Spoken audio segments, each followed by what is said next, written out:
Et salut tout le monde! Aujourd'hui, on va voir une créature mi-homme, mi-cheval. Le centaure. Allez, c'est parti!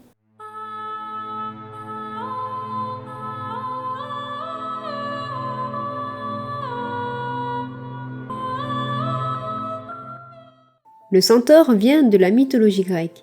Ce sont des créatures mi-homme, mi-cheval.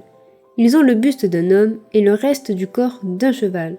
Ils ont donc 4 pattes de cheval et 2 bras d'humain. Ils viendraient de l'union d'Ixion et Néphélé.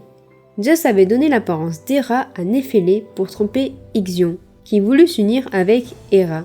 De cette union naîtra soit les centaures, soit Centauros. Puis Centauros se serait uni aux juments de Magnésie pour donner naissance aux centaures.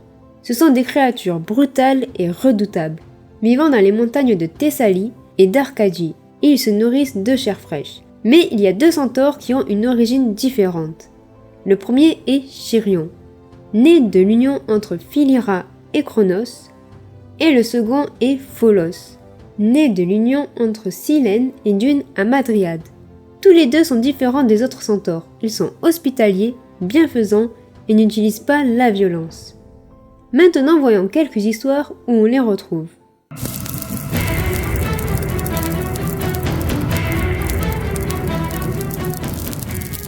Héraclès partit chasser le sanglier d'Érymanthe. Puis il arriva chez Pholos.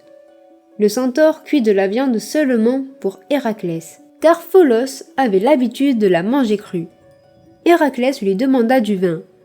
Puis le centaure dit qu'il avait une jarre, mais que c'était le présent de Dionysos. Une autre version dit qu'il était commun à tous les centaures. Héraclès rassura Pholos et lui affirma de ne pas avoir peur et d'ouvrir la jarre. Tous les centaures qui étaient dans la montagne sentirent l'odeur du vin. Ils foncèrent à la caverne de Pholos armés de torches, de rochers et de sapins. Anchios et Agrios sont les premiers à entrer et sont aussitôt assommés par Héraclès. Il tua de nombreux centaures et les autres prirent la fuite. Mais Héraclès les poursuivra jusqu'au cap Malais. Il blessa le centaure Élatos au bras. Celui-ci alla se réfugier chez Chirion, qui sera blessé au genou par une flèche. Il essaya de se soigner, mais il agonisait. Étant immortel, il ne pouvait donc pas mourir. Il souffrait tellement qu'il voulut devenir mortel, et Prométhée consentit de se charger de son immortalité, et Chirion mourut. Les centaures qui avaient survécu alla se réfugier à Eulysis, où Néphélé, leur mère, en voyant ses enfants en danger, vint les aider en faisant tomber une pluie abondante, ce qui a permis de détendre l'arc d'Héraclès. Quant à Pholos, n'aimant pas la violence, il alla enterrer les centaures morts en se demandant comment un si petit objet pouvait causer autant de morts. Dans une petite maladresse, il fit tomber une flèche sur son pied et mourut par le poison présent dans les flèches d'Héraclès. Celui-ci était tellement triste de la mort de son ami Pholos qu'il lui accorda les honneurs funèbres et l'ensevelit sous une montagne, qui prit le nom de Pholoé.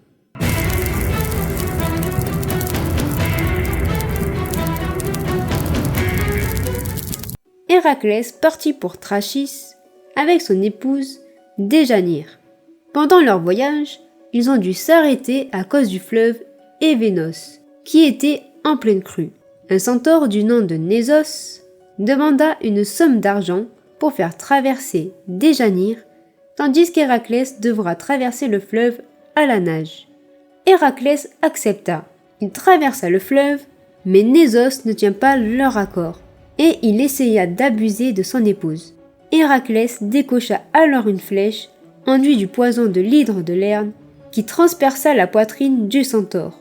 Nésos enleva la flèche et dit à Déjanire de recueillir sa tunique imbibée de son sang et de la donner à son mari pour qu'il lui reste fidèle. Un jour, Héraclès tomba amoureux d'Iole, la fille du roi Eurytos. Déjanire, qui était jalouse, décida de remettre la tunique à Lichas, un des compagnons d'Héraclès, pour qu'il la donne à son mari. Héraclès se vêtit donc de la tunique et commença à ressentir des brûlures. Le sang du centaure était mélangé avec le poison de l'hydre de Lerne. La douleur devenait insupportable. Héraclès demanda à ses compagnons de mettre le feu au bûcher qu'il avait fait au sommet du mont Otta, mais ils refusèrent. Mais Paane, père de Philoctète, mit le feu. Pour le remercier, Héraclès lui donna son arc. Puis il mourut. Au même moment, Déjanire, qui prit conscience de son acte, se suicida.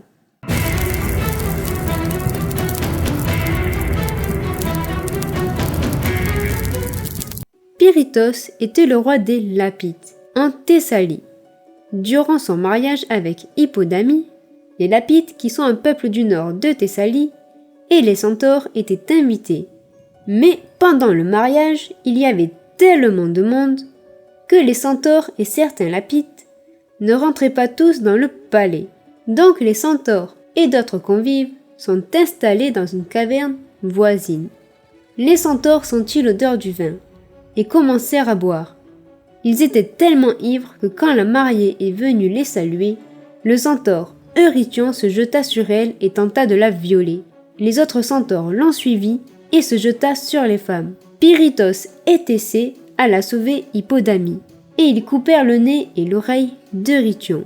Et la bataille commença. C'est comme ça qu'une guerre entre les Lapites et les centaures commença.